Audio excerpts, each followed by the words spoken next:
Welcome to Liferaft. Trackers help manage key information, and you can monitor and share this with others. You may gain greater insight into the area of life you are tracking, and the information may help a professional in making their diagnosis or developing a support or treatment plan tailored to your individual needs. If you track items regularly, you may start to see some patterns developing. We have a wide range of trackers, and the full list is displayed. But you can easily hide items you don't need. If you hide a tracker, the data is kept in case you want to unhide it later. To delete information from a tracker, choose the Clear option.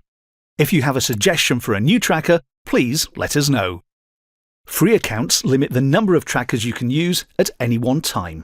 To add information, select the tracker and add New Entry. You can also add notes to each entry.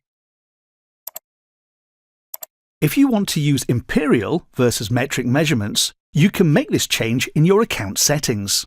Graphs are shown when 2 or more values have been recorded. You can print or download a picture of a chart by using the option on the chart menu.